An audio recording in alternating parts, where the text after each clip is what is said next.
नमस्कार दोस्तों, online classes में आपका हार्दिक अभिनंदन है।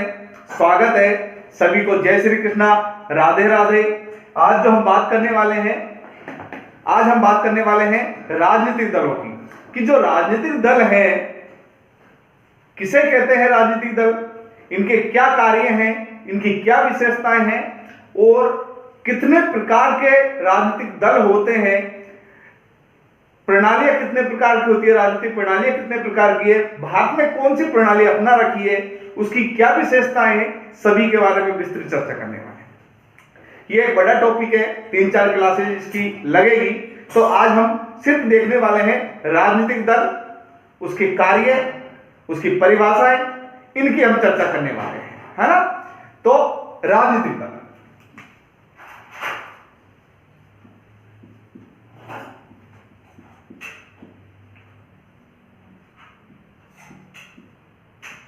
देखिए,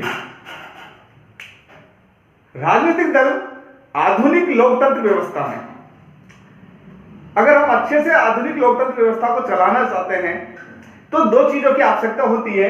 वो होती है दो चीजें, कौन सी? पहला संविधान और दूसरी होती है राजनीतिक दल। इन दो चीजों की आवश्यकता होती है। अगर हम आधुनिक लोकतांत्रिक व्यवस्था को, शासन को संचालित करना चाहते हैं तो इन दो चीजों की आवश्यकता होती है और ये हमें शासन संचालन में सहायता प्रदान करते हैं। अब देखिए, राजनीतिक दल किस तरह के होंगे, कैसे होंगे, ये वहां का जो शासन का ढांचा है, जो संविधान के द्वारा बनाया जाता है, जैसे संविधान के अनुसार ढांचा किस तरह का है आपका, किस तरह की सरकार है, किस तरह की शासन व्यवस्था है, उसके अकॉर्डिंग राजनीतिक दल होते हैं जो सरकार चलाते हैं, जो क्या चलाते हैं? गवर्नमेंट को रन करते हैं, सरकार को चलाते हैं। इसलिए हम कह सकते हैं, यहां पर स्पष्ट कह सकते हैं कि दल प्रणाली के बिना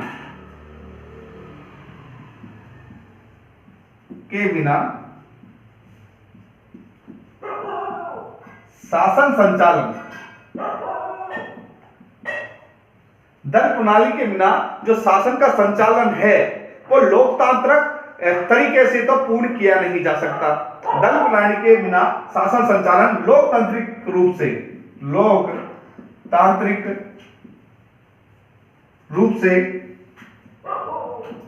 संपन्न नहीं किया जा सकता।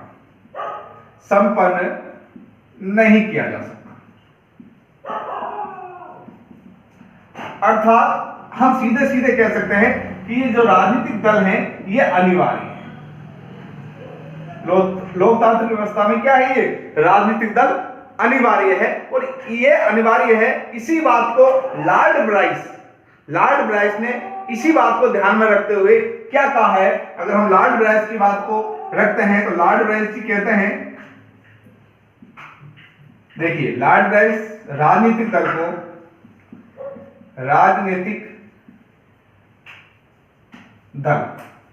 लॉर्ड ब्राइस राजनीतिक दल के बारे में स्पष्ट ये कहते हैं कि राजनीतिक दल है वो लोकतंत्र के पहियों के रूप में अपरिहार्य है। राजनीतिक दल लोकतंत्र के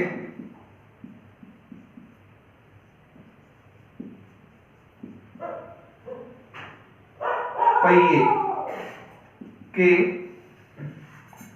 रूप में अपरिहार्य है, मतलब अनिवार्य है। अगर हम बात करते हैं अपरिहार्य है।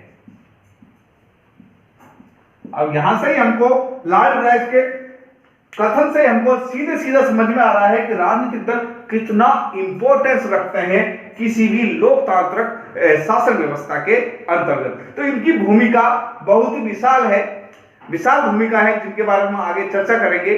तो हम कह सकते हैं कि लॉर्ड ब्राइस के शब्दों में स्पष्ट ये बात कह रखी है कि लोकतंत्र के पहिए के रूप में, जैसे पहिए के बिना गाड़ी चलना संभव नहीं है, इसी तरह लोकतंत्र को आगे की तरफ बढ़ाना, रन करना बिना राजनीतिक दलों के लगभग असंभव है। तो ये स्पष्ट सिद्ध होता है इस बात से। और शासन व्यवस्था, अलग अलग शासन व्यवस्थाओं में अलग अलग प्रकार की राजनीतिक दल होते हैं, ये स्पष्ट है। दूसरी बात, अगर हम बात करना चाहें यहां पर अलग अलग शासन व्यवस्थाओं में, अलग अलग जो शासन व्यवस्थाएं हैं देखिए अलग अलग शासन व्यवस्थाएं हैं हमारे संसार में, विश्व में, और वहां पर उनके अकॉर्डिंग ही राजनीतिक दल अलग अलग होते हैं। राजनीतिक दल प्रणाली अलग अलग होती है, कहीं पर एक दलीय प्रणाली, कहीं पर बहुदलीय प्रणाली, अलग अलग प्रणालियां पाई जाती है। तो इस तरह हम कह सकते हैं कि राजनीतिक दल अनिवार्य है, और ये राजनीतिक दलों की प्रणालियां किस तरह की होगी वो किस पर डिपेंड करती है, शासन व्यवस्था पर डिपेंड करती है ना। और मुनरो ने भी इसी बात को समर्थन देते हुए यही कहा है कि राजनीतिक दल के शासन को ही लोकतंत्रीय शासन कहा है। अगर लोकतंत्रीय शासन है तो स्वतंत्र राजनीतिक दलों के शासन को क्या कहा जाता है, लोकतांत्रिक शासन कहा जाता है। ये शब्द है मुनरो के, आप वो शब्द भी लिख सकते हो, मैं आपको लिखा देता हूं। देखिए मुनरो क्या कहता है राजनीतिक दलों के बारे में। मुनरो राजनीतिक दलों की विशेषताएं बताते हुए कहता है, स्पष्ट कहता है कि स्वतंत्र राजनीतिक दल, स्वतंत्र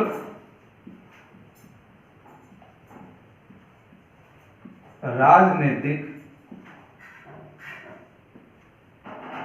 दल, स्वतंत्र राजनीतिक दल है ना, शासन को ही लोकतंत्र शासन कहा जाता है। स्वतंत्र राजनीतिक दल शासन को ही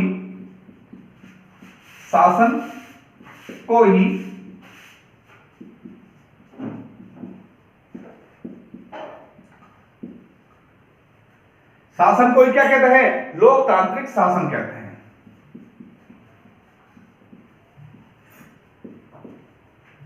ये बात आपके समझ में आ गई। तो क्या कहना चाह रहे हैं, ये कहना चाह रहे हैं कि अगर स्वतंत्र राजनीतिक दल है, स्वतंत्र राजनीतिक दल है, उसी शासन को हम लोकतांत्रिक शासन कहेंगे। अगर इनके ऊपर किसी तरीके की स्वतंत्रता का हनन हो गया, राजनीतिक दल अगर स्वतंत्र नहीं रहे तो वो शासन व्यवस्था ही चेंज हो जाएगी, वो लोकतांत्रिक शासन व्यवस्था नहीं रहेगी। वो क्या नहीं रहेगी, लोकतांत्रिक शासन व्यवस्था वो नहीं रहेगी। और आधुनिक राजनीति की जीवन धारा है ये। अगर हम न्यूमैन की बात को लेते हैं, न्यूमैन क्या कहता है, आधुनिक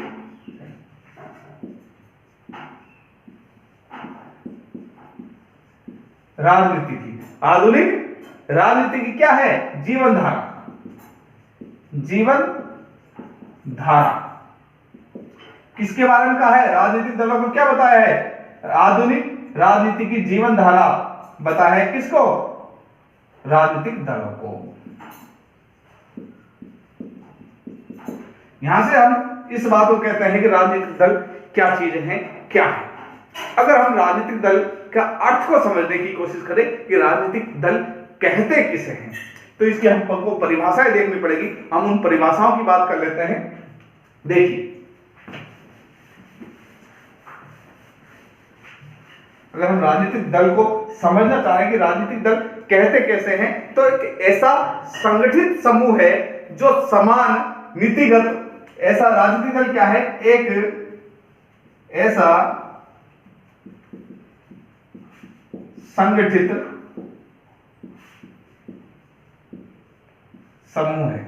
क्या है, संगठित समूह है। राजनीतिक दल क्या है, संगठित समूह है जो समान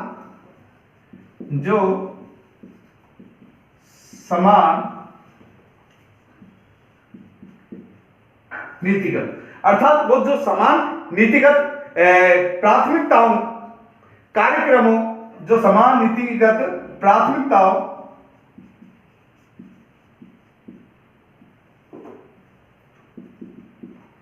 एवं कार्यक्रमों,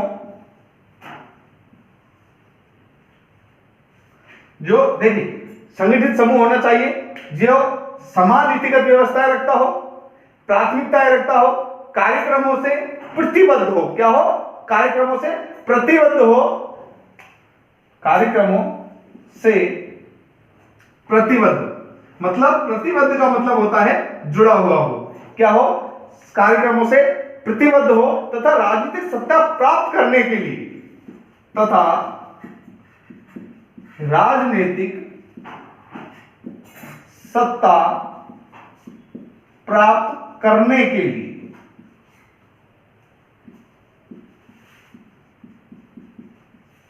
राजनीतिक सत्ता प्राप्त करने के लिए और उसे प्राप्त कर ली, अब उसे बचाए भी रखना है के लिए हमेशा प्रयासरत रहता है और उसे बचाए रखने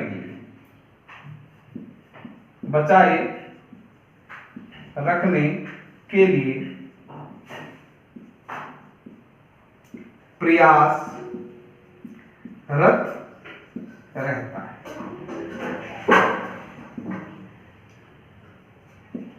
देखिए क्या बात है, एक ऐसा संगठित समूह जो समान नीतिगत प्राथमिकताओं, देखिए क्या, समान नीतिगत प्राथमिकताओं कार्यक्रमों से प्रतिबद्ध है, अर्थात जिनकी समान नीतियां हैं, समान कार्यक्रम रखते हैं और एक वो संगठित है, बिखरे हुए रूप में नहीं है, और चुनाव लड़ता है अर्थात राजनीतिक सत्ता प्राप्त करता है और उसको अपने पास ही बनाए रखने के लिए प्रयासरत रहता है, उसे ही हम क्या कहते हैं, राजनीतिक दल कहते हैं, उसे ही हम राजनीतिक दल कहते हैं। तो आप इसको देख सकते हो कि एक ऐसा संगठित समूह जो समान नीतिगत प्राथमिकताओं एवं कार्यक्रमों से प्रतिबद्ध है तथा राजनीतिक सत्ता प्राप्त करने के लिए और उसे बचाए रखने के लिए, उसे बनाए रखने के, बचाए के साथ हम बनाए लिख सकते हैं, बनाए रखने के लिए, बनाए रखने के लिए प्रयासरत रहता है, लगातार कोशिशें करता रहता है। अगर हम परिभाषाओं के आधार पर बर्क महोदय को देखें तो बर्क महोदय ने क्या कहा है, बर्क महोदय बहुत अच्छी परिभाषा देता है जिससे हमको पूरा क्लियर हो जाएगा कि राजनीतिक दल कहते किसे हैं। अगर हम परिभाषाएं देख लेते हैं, देखिए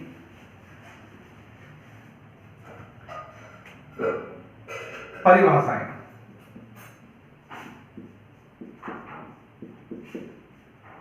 इसमें हम बर्क महोदय को देखते हैं। बर्क महोदय क्या कहते हैं कि राजनीतिक दल मनुष्य का एक ऐसा समूह है, राजनीतिक दल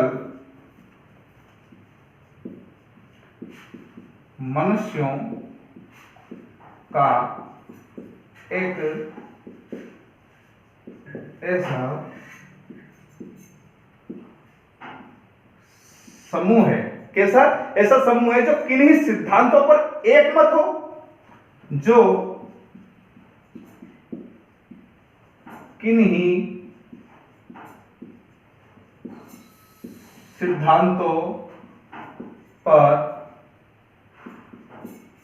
एकमत, अर्थात समान विचारधारा है ना, एकमत का मतलब समान विचारधारा, एकमत हो और अपने सामूहिक प्रयत्नों द्वारा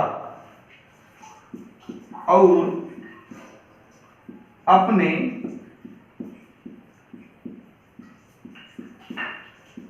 सामूहिक प्रयत्नों द्वारा और अपने सामूहिक प्रयत्नों के द्वारा राष्ट्रीय हित को आगे बढ़ाने के लिए, प्रयत्नों द्वारा राष्ट्रीय हित को आगे बढ़ाने के लिए, अपने राष्ट्रीय हितों को आगे बढ़ाने के लिए एकता में बंधे होते हैं, के लिए एकता में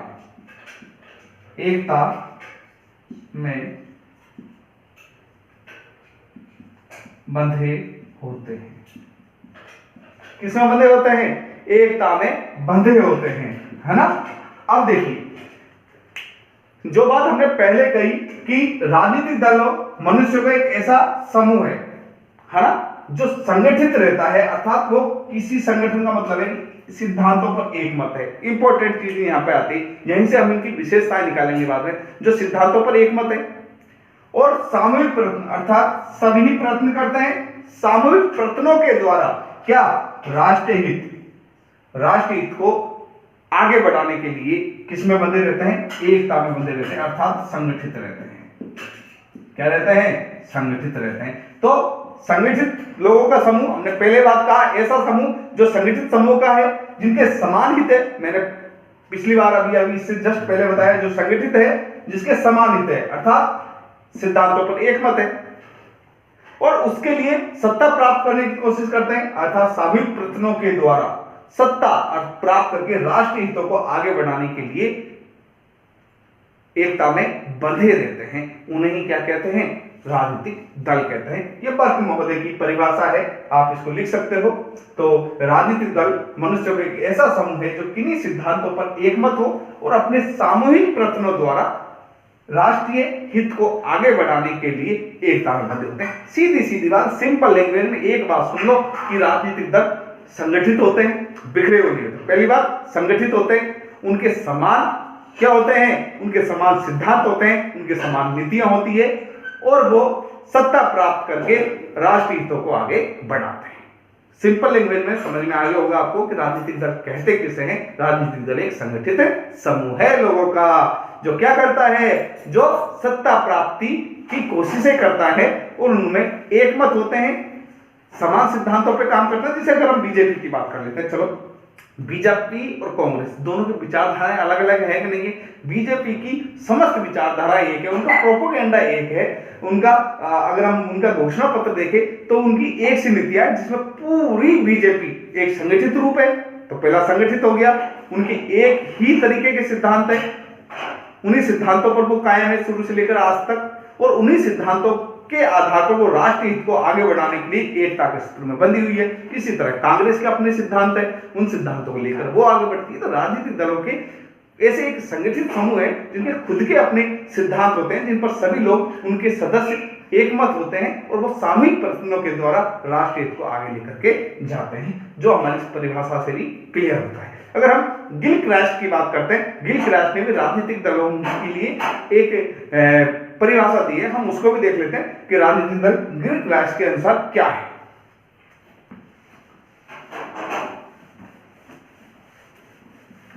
देखिए,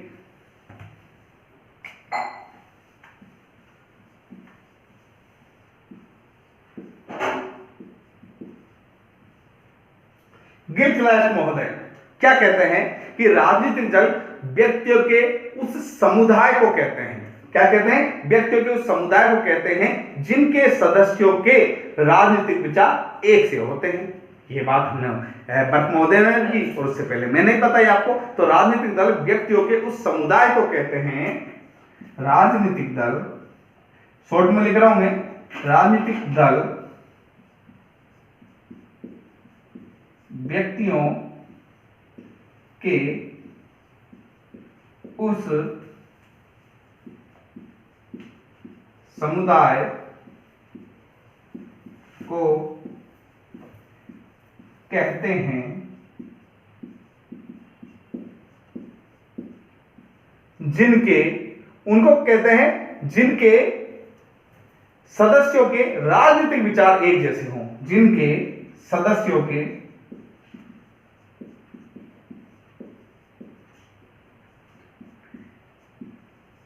राजनीतिक विचार एक जैसे हों। कैसे हो? एक जैसे राजनीतिक विचार हो और जो राजनीतिक इकाई की तरह कार्य करके सरकार पर नियंत्रण करने की चेष्टा करते हैं और जो राजनीतिक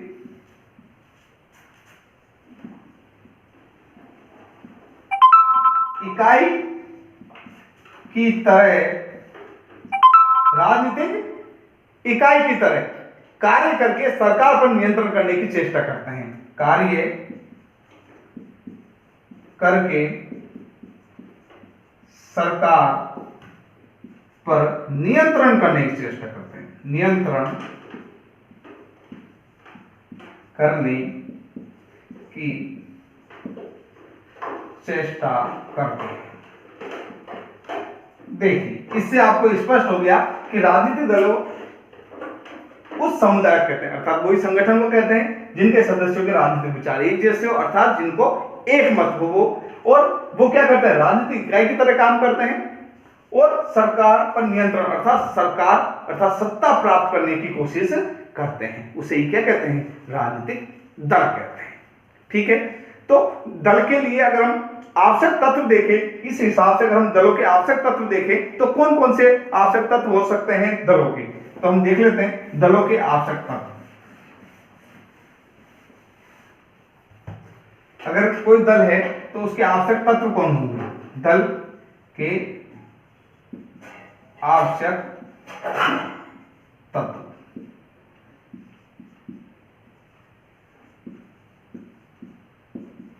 देखिए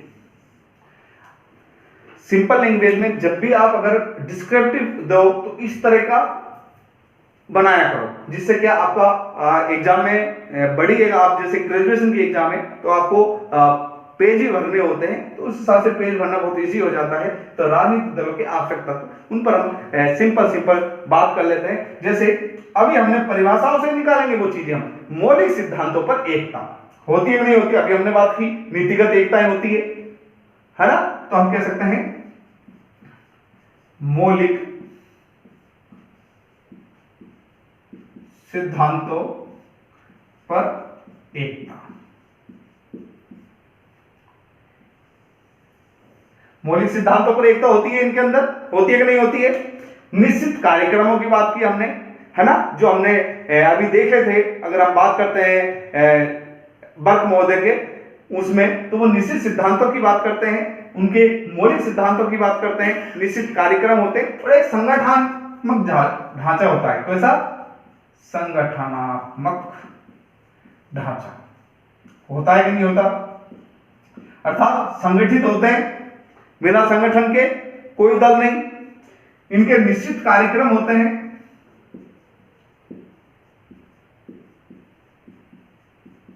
ये नहीं कुछ भी करते नहीं, ऐसा नहीं है, निश्चित कार्यक्रम होते हैं। इसके अलावा हम अगर देखते हैं तो संवैधानिक साधनों में विश्वास करते हैं ये लोग। ऐसे नहीं है कि हम सत्ता पर कब्जा कर ले, नहीं ऐसा नहीं है, अब वो तो तानाशाही हो जाएगी, तानाशाही नहीं है। संवैधानिक साधनों के हिसाब से चुनाव लड़ते हैं, तो अर्थात संवैधानिक साधनों पर विश्वास। अगर किसी दल के अगर हम आवश्यक तत्व देखें तो उसको क्या आवश्यक होना चाहिए? संगठनात्मक ढांचा होना चाहिए, उसका निश्चित कार्यक्रम होने चाहिए, मौलिक सिद्धांतों पर एकता होनी चाहिए, संवैधानिक साधनों पर उसको विश्वास रखने चाहिए। संवैधानिक साधनों पर विश्वास, ये उसको रखने चाहिए। अगर संवैधानिक साधनों पर विश्वास नहीं है तो मतलब नहीं है। इसके अलावा राष्ट्रीय हित, बिल्कुल, अगर राष्ट्रीय हित की विचारधारा नहीं है, अगर राष्ट्रीय हित नए सोचकर स्वार्थ के ऊपर चलेगा तो वो राजनीतिक दल नहीं हो सकता, अर्थात राष्ट्रीय हित को भी उसको ध्यान रखना चाहिए। तो हम कह सकते हैं मौलिक सिद्धांतों में एकता होनी चाहिए, निश्चित कार्यक्रम होना चाहिए, संगठनात्मक ढांचा होना चाहिए, राष्ट्रीय हित, हमने बात की राष्ट्रीय हित को आगे बढ़ाने के लिए एकता में बंधे रहे, है ना, तो एकता होनी चाहिए, हम एकता शब्द भी लिख सकते हैं, है ना, एकता होनी चाहिए उनके अंदर, है ना। निश्चित कार्यक्रम, मौलिक सिद्धांतों में एकता होनी चाहिए, अर्थात एक जैसे ही। और इसके अलावा राजनीतिक सत्ता को प्राप्ति की इच्छा, सत्ता प्राप्ति की इच्छा होनी चाहिए। ये किसी भी राजनीतिक दल के लिए आवश्यक तत्व है। अगर ये तत्व नहीं है तो वो राजनीतिक दल नहीं है। बात करते हैं, है ना, तो हम अगर हम राजनीतिक दलों की बात करते हैं तो हम कुछ चीजें देख चुके थे। क्या क्या चीजें देख चुके थे? देखिए, हम महत्व को देख चुके थे एक तरीके से, है ना, महत्व देख लिया था हमने लोकतंत्र में। हम उसके अर्थ को देख चुके थे राजनीतिक दल के, हम उसकी परिभाषाएं देख चुके थे तथा इसके तत्वों को देख चुके थे कि राजनीतिक दल के क्या तत्व हैं। इन चीजों को हम पहले देख चुके हैं। आज जो हम देखने वाले हैं वो देखने वाले हैं राजनीतिक दल की विशेषताएं, राजनीतिक दलों की विशेषताएं। राजनीतिक दलों की क्या क्या विशेषताएं हैं, तो पहली विशेषताओं पर बात कर लेते हैं। तो राजनीतिक दल जो हैं उनकी अगर हम विशेषताएं देखें तो हम देखेंगे कि राजनीतिक दल है विशिष्ट सिद्धांत और नीतियों के आधार पर संगठित व्यक्तियों का समूह है। क्या कह सकते हैं हम? राजनीतिक दल हैं। आप अच्छे से समझोगे इस बात को, क्योंकि कल हमने बहुत अच्छे से राजनीतिक दल को देखा था, परिभाषाओं को अच्छे से गहन अध्ययन किया था। तो राजनीतिक दल या राजनीतिक जो दल हैं हमारे, है ना, राजनीतिक दल, इनको हम राजनीतिक दल भी कह सकते हैं। आप ये मत समझना सर राजनीतिक और राजनीतिक दल अलग अलग है, नहीं, राजनीतिक दल, ठीक है। जो राजनीतिक दल है ना, ये विशिष्ट सिद्धांत, नीतियां, न केवल सिद्धांत बल्कि नीतियां, है ना, सिद्धांत नीतियों के आधार पर संगठित व्यक्तियों का समूह है। के आधार पर क्या है? संगठित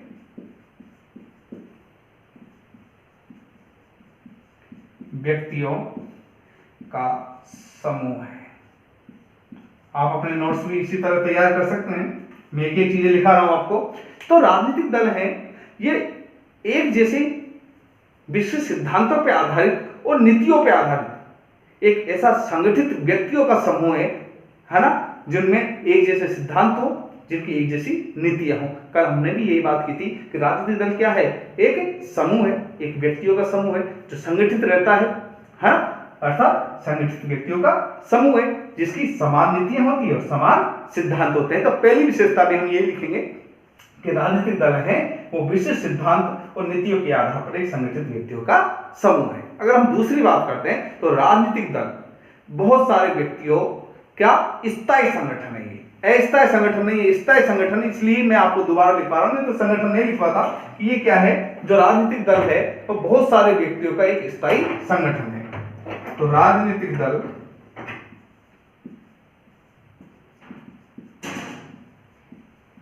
बहुत सारे व्यक्तियों का स्थायी, ध्यान रखना क्या, ये महत्वपूर्ण है, स्थायी संगठन है।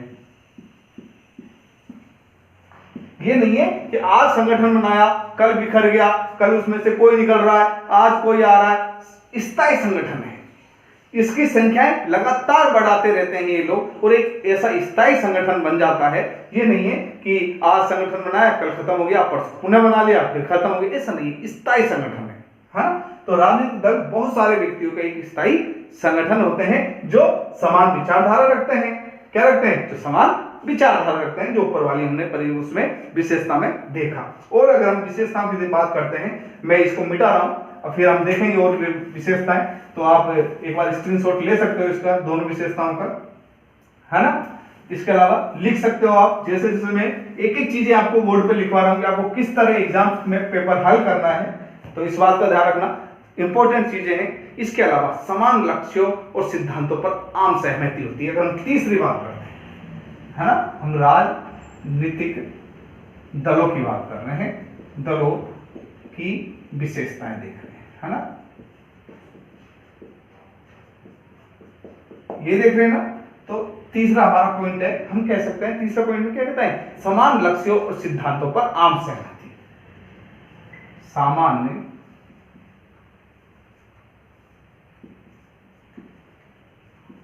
लक्ष्यों एवं सिद्धांतों पर आम सहमति ये पाई जाती है, आम सहमति पाई जाती है ना। आम सहमति, खाने वाला आम नहीं है, आम का मतलब है सभी लोग एक तरीके से स्वीकार करते हैं उन लक्ष्य और सिद्धांतों को। ऐसा नहीं है कि उसके अंदर फूट पड़ी है, कुछ उन लक्ष्यों को मानते हैं, कुछ उन सिद्धांतों को फॉलो करते हैं, दूसरे लोग नहीं करते, नहीं, वो एक सामान्य लक्ष्य और उनके जो सामान्य सिद्धांत है, उन सामान्य जो लक्ष्य हैं, सामान्य लक्ष्य हैं, उनको और सिद्धांतों को आम सहमति उनकी होती है ना। तो हम सामान्य या समान लक्ष्यों की भी बात कर सकते हैं। हम सामान्य के साथ साथ अगर हम लिखना चाहे, सामान्य भी लिखिए और समान, उनके समान लक्ष्य होते हैं, ये सिंपल रहेगा आपके लिए। समान लक्ष्य और सिद्धांत होते हैं, उन पर आम सहमति होती है। अर्थात जैसे बीजेपी में आधे लोगों की सहमति नहीं है, आधे की नहीं है, तो वो सिद्धांत नहीं बन सकता। अर्थात सभी एकजुट होते हैं किसी भी चीज को लेकर के, तभी तो ये अपने सिद्धांत और अपने विचारधाराएं लोगों के सामने रख पाते हैं। अगर समान विचारधाराएं होती है ना। अगर दूसरी बात करते हैं, इनके कार्यक्रम स्पष्ट होते हैं, है ना, जो हमने पहले भी कर चुका हूं इसको डिस्कस आपके सामने। तो क्या होता है, राजनीतिक दलों के कार्यक्रम स्पष्ट होते हैं। राजनीतिक दलों के कार्यक्रम स्पष्ट होते हैं। अभी कार्यक्रमों में क्या क्या चीजें होगी अगर हम बात करते हैं, देखिए, है ना, तो नीतियां, सिद्धांत, कार्य, विचारधारा, है ना, चुनाव प्रचार, चुनाव लड़ना, सत्ता की लालसा, सत्ता प्राप्त करना, ये सब कार्यक्रम होते हैं। ये नीतियां तैयार करते हैं, अपने सिद्धांत बनाते हैं, अपनी विचारधारा स्पष्ट करते हैं, चुनावों का प्रचार करते हैं, चुनावों को लड़ते हैं, अपने नेता खड़े करते हैं, सत्ता की प्राप्ति करते हैं, शासन का संचालन करता है। तो इनके कार्यक्रम स्पष्ट है कि हमें ये करना है। ऐसा नहीं है कि स्पष्टता है कि हमें चुनाव लड़ना है या नहीं है, क्या है, ऐसा नहीं होता है। स्पष्ट होते हैं इनके कार्यक्रम, है ना, क्या होते हैं, स्पष्ट होते हैं। तो हम राजनीतिक दलों के कार्यक्रम क्या होते हैं कि कार्यक्रम स्पष्ट होते हैं, हाँ, के कार्यक्रम स्पष्ट होते हैं। पांचवा अगर हम विशेषताएं देख लेते हैं, पांचवी विशेषता क्या है, तो ये क्या करते हैं, चुनावों में भाग लेते हैं। राजनीतिक दल क्या करते हैं कि राजनीतिक दल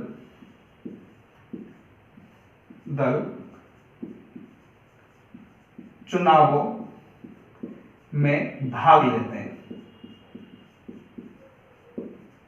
देखिए, अगर हम संगठन की बात करें, संगठन बहुत सारे हो सकते हैं। उनकी राजनीतिक दल को अन्य संगठनों से अलग क्या करता है, अलग यही तो चीज करती है, चुनाव लड़ना। नहीं तो संगठन तो और भी होते हैं, उनके सिद्धांत भी एक जैसे होते हैं, एक ही नीतियों पर वो काम करते हैं, तो हम उन्हें राजनीतिक दल क्यों नहीं कह सकते। अगर हम आरएसएस की बात करते हैं, आरएसएस कोई राजनीतिक दल है क्या, नहीं है। क्यों नहीं है, देखिए, उनके सिद्धांत एक जैसे हैं, नीति एक से जैसी है, एक संगठित समूह है, लेकिन फिर भी राजनीतिक दल नहीं है। क्यों, क्योंकि वो चुनावों में भाग नहीं लेते हैं। ये अंतर है राजनीतिक दल और किसी अन्य संगठन में। तो ध्यान रखना, राजनीतिक दलों की एक विशेषता क्या होगी, वो चुनावों में क्या लेते हैं, वो चुनावों में भाग लेते हैं। समझ में आया होगा आपके अच्छे से। छठे पॉइंट पे हम डिस्कस करते हैं।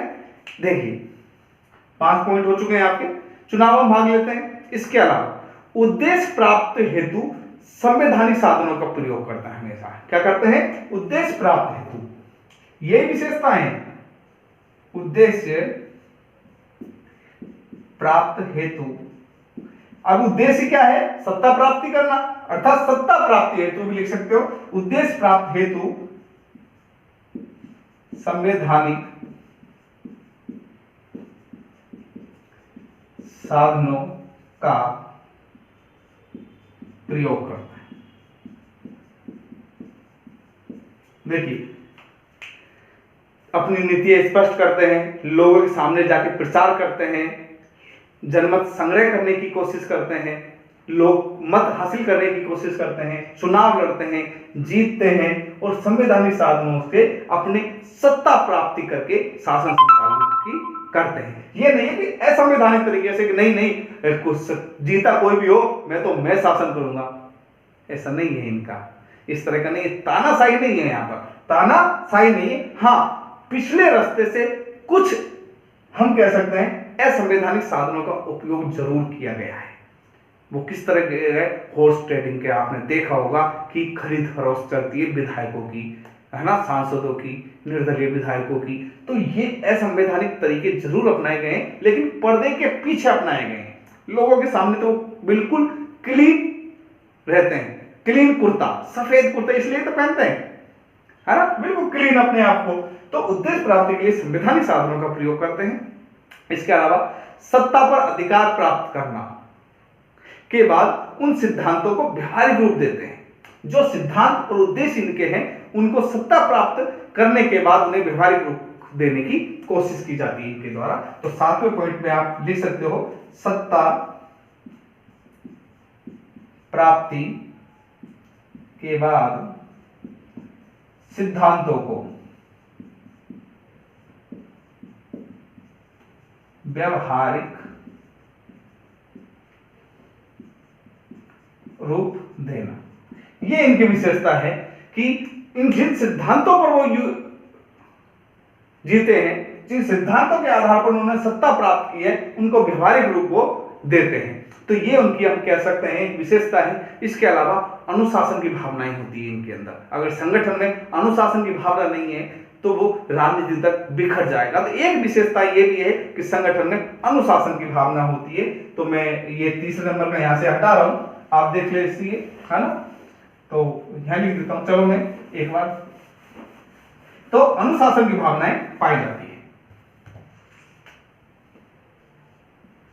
अनुशासन की भावना संगठन लिख सकते हैं यहां पर, संगठन में अनुशासन की भावना मिलती है। अनुशासित होते हैं एक तरीके से, अर्थात संगठन के जो उच्च पदाधिकारी है उनकी बातें निम्न पदाधिकारी मानते हैं, उनको फॉलो करके चलते हैं, अपनी अलग से रणनीतियां तैयार नहीं करते हैं। जो रणनीति केंद्रीय शासन के पदाधिकारी जो प्रदान करते हैं उन्हीं को लेकर के फॉलो करके वो आगे बढ़ने की कोशिश करते हैं। इसे ही अनुशासन कहते हैं। अनुशासन का तात्पर्य यह है कि जैसे आपको, अगर आपने बहुत बार देखा होगा कि चुनाव में टिकट के लिए एक ही, अगर बीजेपी है, इधर कांग्रेस है, आप मान लेते हैं, अगर कांग्रेस के दो प्रत्याशी एक ही जगह से चुनाव लड़ना चाह रहे हैं, है ना, चुनाव लड़ना चाह रहे, जैसे हम जयपुर की बात करते हैं, ग्रामीण की, जयपुर ग्रामीण की बात कर लेते हैं, चलो, है। यहां से परिणामी जी कांग्रेस के, अगर हम बात करते हैं कि कांग्रेस के दो लोग हैं, ए और बी, किसी का नाम नहीं लेते हैं, चलो ए और बी है, ये टिकट की इच्छा करते हैं, ए को टिकट मिल जाता, बी को नहीं मिलता।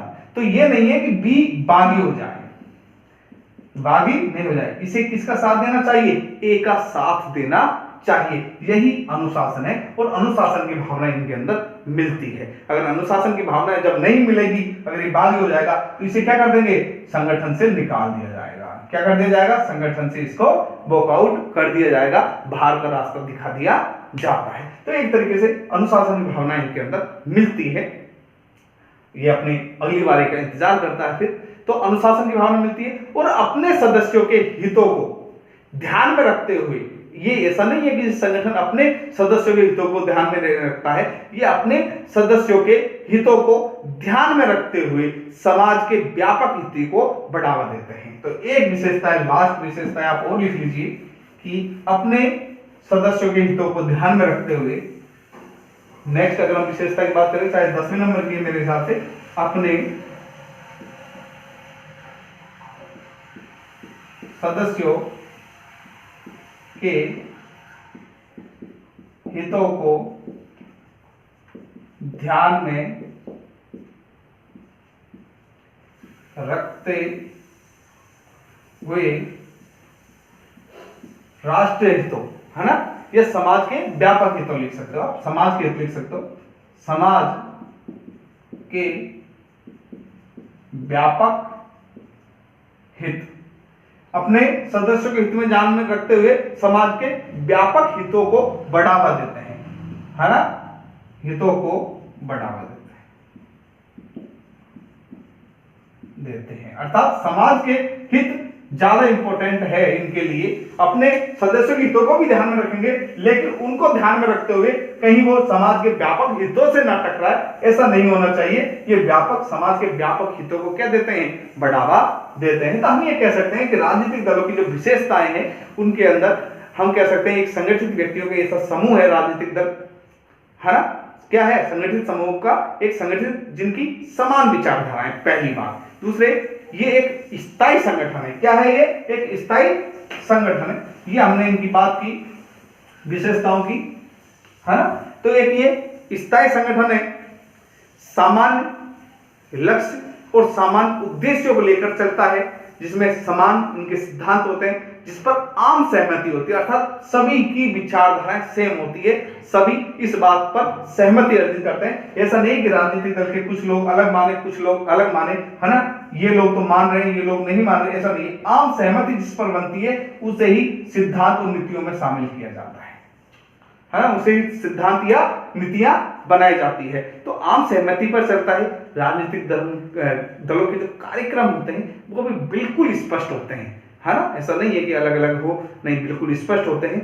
चुनावों में भाग लेते हैं, उद्देश्य प्राप्ति के लिए संवैधानिक साधनों का प्रयोग करते हैं। वर्तमान समय में भी हम देखते हैं संवैधानिक साधनों में चुनाव लड़ते हैं, प्रचार करते हैं, लोगों के पास जाते हैं, अपने विचारधाराओं से उनको अवगत कराते हैं, अपने कार्यों का हवाला देते हैं, आगे करने वाली आने वाली विकास की बातें करते हैं कि हम आपके शहर में, आपके मोहल्ले में ये कार्य करेंगे, है ना।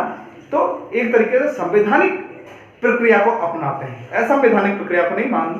पर्दे के पीछे हम कुछ बातों को हमने पहले ही डिस्कस कर चुका है, वो बात अलग है। इसके अलावा सत्ता को अगर जब प्राप्त कर लिया इन्होंने इस आधार पर, तो सत्ता को प्राप्त करने के बाद अपने जो सिद्धांत हैं उनको व्यवहारिक रूप प्रदान करते हैं। ये उनकी एक विशेषता है। अनुशासन उनकी एक अलग विशेषता है कि अनुशासन उनमें होता है।